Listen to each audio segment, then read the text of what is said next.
Halo semuanya, gue Mikal dan gue meninggalkan S22 Ultra demi mencoba HP yang satu ini. Yes, ini adalah Samsung Galaxy A73 5G.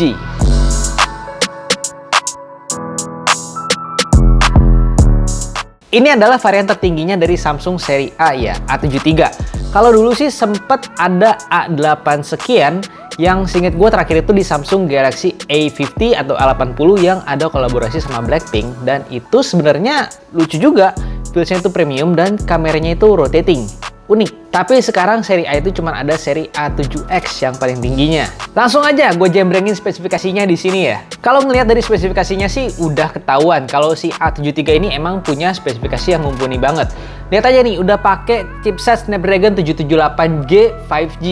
Kamera 108 megapiksel dengan OIS, layar S AMOLED Plus, dukungan HDR10+, refresh rate 120Hz, RAM 8GB dengan RAM plus 8GB, storage 256GB, baterai 5000 mAh yang juga support fast charging 25 watt, plus yang nggak kalah pentingnya tuh ada sertifikasi IP67 yang bisa bikin kita tuh lebih tenang kalau nih HP tuh kena air.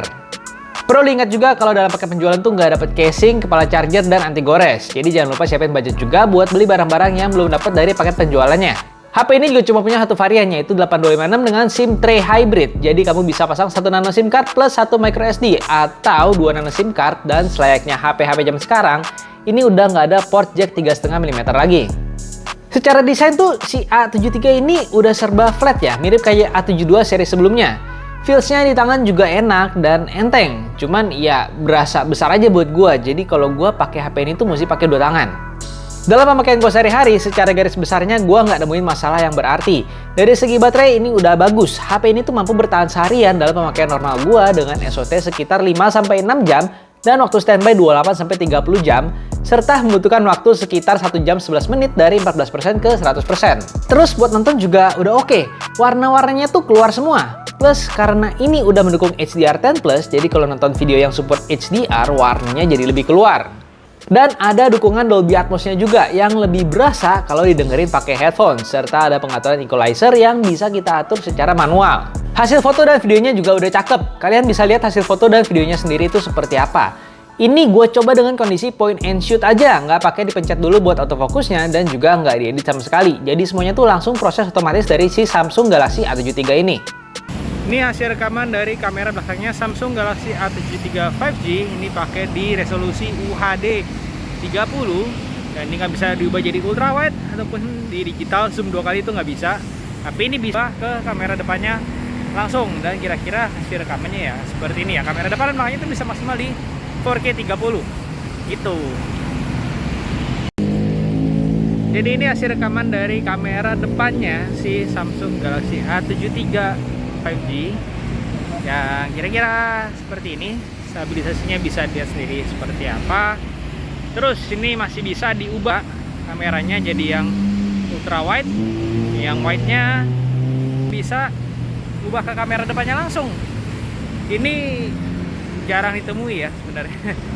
Ya, tapi itulah, ini bisa dipakai ubah-ubah kamera depan dan kamera belakang, jadi salah satu poin yang cukup menarik di sini. Kalau yang ini hasil rekaman kamera belakangnya A73 5G, dan ini yang di resolusi Full HD 60, bisa lihat seperti apa untuk stabilisasinya, dan suara gue terdengar seperti apa. Ini lagi di jalanannya di trotoar, kira-kira seperti ini untuk hasilnya. Dan ini bisa kamera depan, tapi dia nggak bisa pakai kamera ultrawide-nya langsung diubah, itu nggak bisa. Juga nggak bisa di zoom digital ya, bisa bolak-balik tapi bukan belakang. Buat performanya, si A73 ini skor Antutunya dalam pengetesan gua mampu mencapai angka sekitar 500.000, dan itu udah bagus. Sensornya juga udah lengkap, gua nggak nemuin masalah dengan sensor-sensornya ini. Terutama di bagian light sensor yang biasanya kalau di HP entry level itu light sensornya sering ngawur. Kayak pas lagi kondisi terang kok layarnya bisa redup atau sebaliknya. Kalau dipakai buat main game, ini gue coba untuk Mobile Legends bisa di refresh rate ultra dengan graphics high dan dapat frame rate 98 fps. Selama bermain juga ini tuh bye-bye aja ya, pas rame pun nggak ada masalah sama sekali. Di PUBG ini bisa main di settingan smooth ekstrim dan settingan tertingginya di HDR Ultra. Gue cobain main setengah jam di HDR Ultra, selama setengah jam itu berkurang sebanyak 8% dan rata-rata FPS-nya di 38 fps. Nilai lebih buat si A73 ini tuh bobotnya yang enteng di 180 gram dan dukungan update Android hingga 4 tahun dan update security patch hingga 5 tahun. Dan buat kalian yang suka pakai haptic feedback, si A73 ini haptic feedbacknya udah cukup bagus. Berasa cukup solid, nggak cempreng.